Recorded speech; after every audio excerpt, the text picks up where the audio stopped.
What you're about to hear is not just history, it's a secret teaching that may change how you see reality itself. What if there was a prayer so powerful it could literally alter the fabric of reality around you?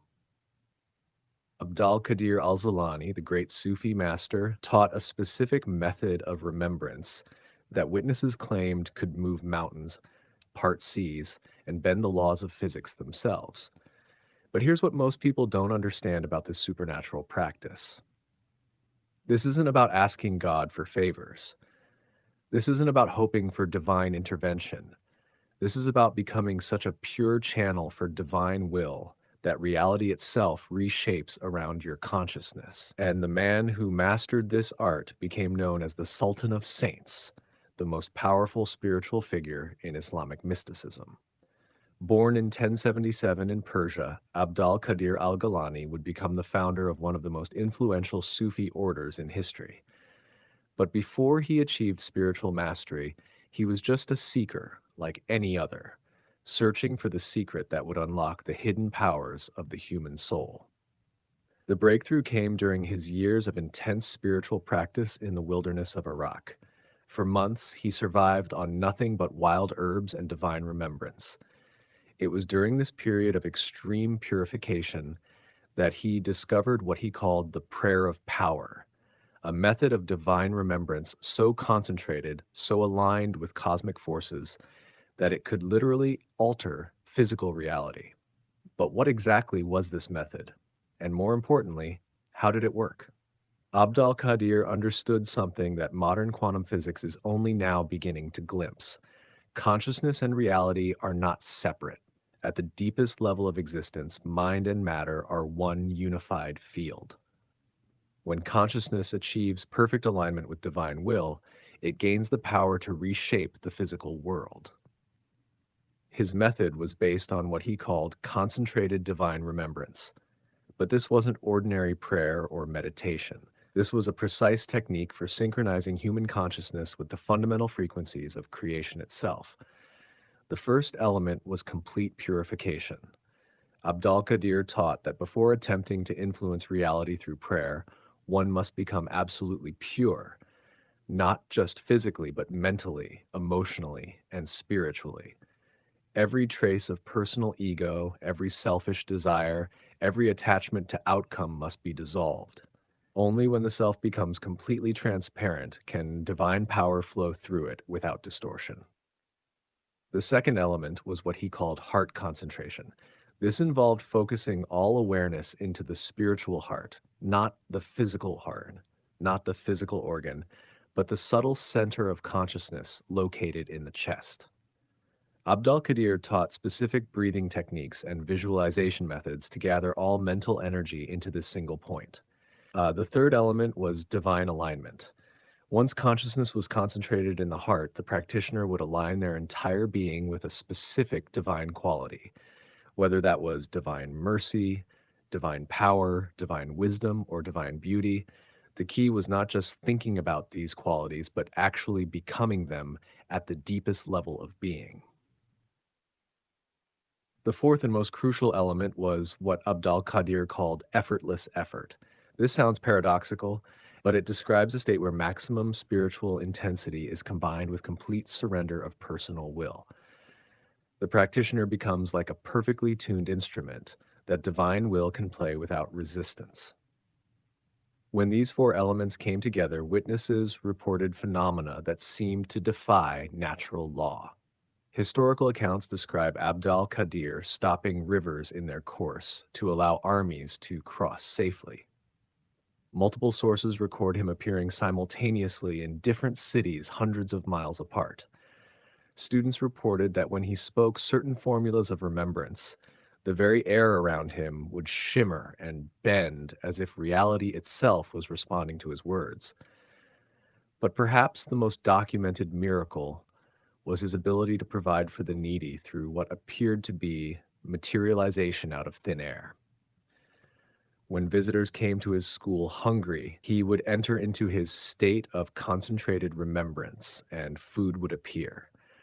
Not through any visible means, but as if the very atoms of the air were rearranging themselves into bread, fruits, and water. Modern students of consciousness might explain this through quantum field theory, the understanding that all matter is condensed energy and that consciousness itself might be the fundamental field from which all physical phenomena emerge. If this is true, then a consciousness perfectly aligned with cosmic forces might indeed be able to influence the formation of matter at the quantum level. But Abdul Qadir's teaching went far beyond performing miracles. He understood that these supernatural abilities were not goals in themselves, but natural byproducts of achieving perfect spiritual alignment. His real purpose was to show his students how to become perfect instruments of divine will. He taught that there are specific formulas of remembrance that, when practiced with the proper technique, can open channels between the visible and invisible worlds. But he was very careful about who he taught these methods to, because he understood that such power could be dangerous in the wrong hands. The key principle behind his method was what he called becoming what you remember.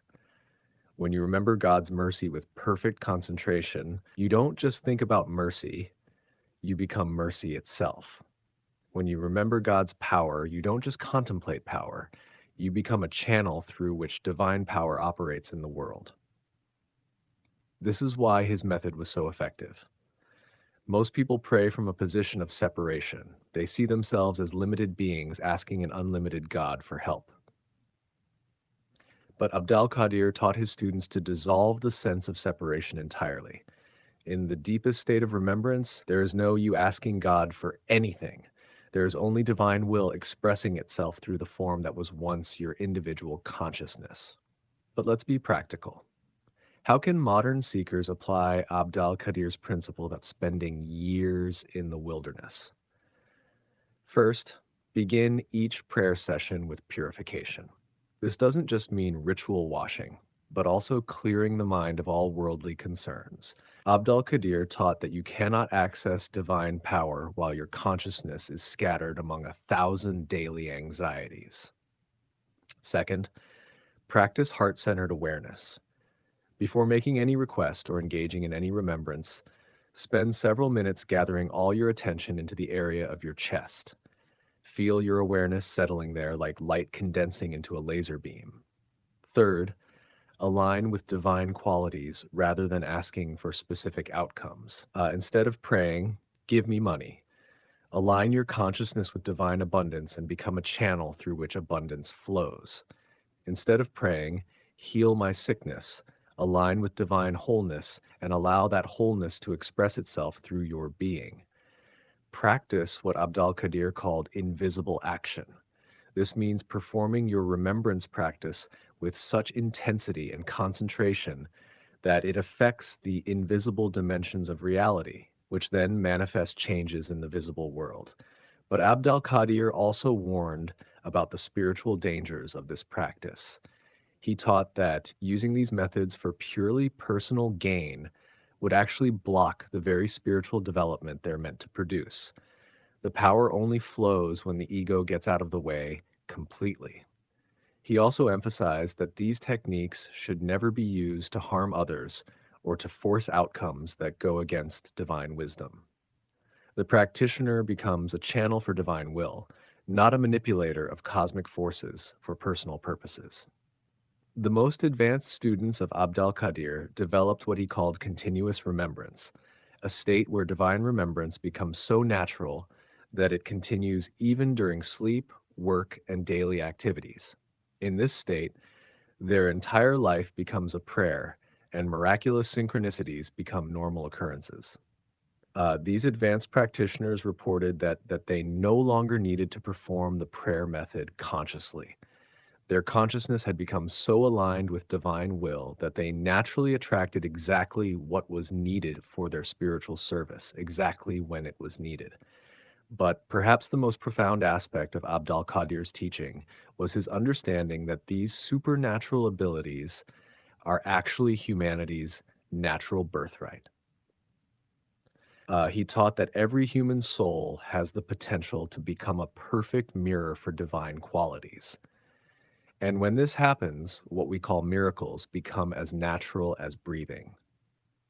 The reason most people don't experience these abilities is not because they lack the capacity, but because their consciousness is too scattered, too identified with personal ego, too focused on material concerns to access the deeper layers of their spiritual nature. Abdul Qadir's method offers a systematic way to develop this latent potential. But he always emphasized that the ultimate goal is not to gain supernatural powers, but to become so perfectly aligned with divine will that your entire existence becomes a service to the highest good of all creation. Modern neuroscience is beginning to discover that consciousness itself might be far more fundamental to reality than previously thought. Studies of advanced meditators show that deep states of consciousness can indeed influence physical phenomena in ways that classical physics cannot explain. What Abdul Qadir understood 9 centuries ago, that consciousness and reality are intimately connected, that focused spiritual practice can influence physical circumstances, and that human beings have vast untapped potential, is now being explored by cutting-edge research into the nature of consciousness itself. But for Abdul Qadir, this was never about proving anything to skeptics. It was about providing practical methods for sincere seekers to develop their full spiritual potential and become instruments of divine grace in a world that desperately needs it. The prayer that splits reality is not about breaking natural law. It's about discovering the deeper laws that govern the relationship between consciousness and creation. When you align your awareness completely with the source of all existence, you don't violate natural law. You access its most fundamental level, where thought and reality merge into one unified field of infinite possibility. Whether you call it quantum consciousness, divine alignment, or simply the deepest level of prayer, Abdul Qadir's teaching offers a pathway to discovering capabilities within yourself that you may never have imagined possible. The question is, are you ready to dissolve the limitations you've accepted about what's possible and explore the full potential of human consciousness aligned with divine will?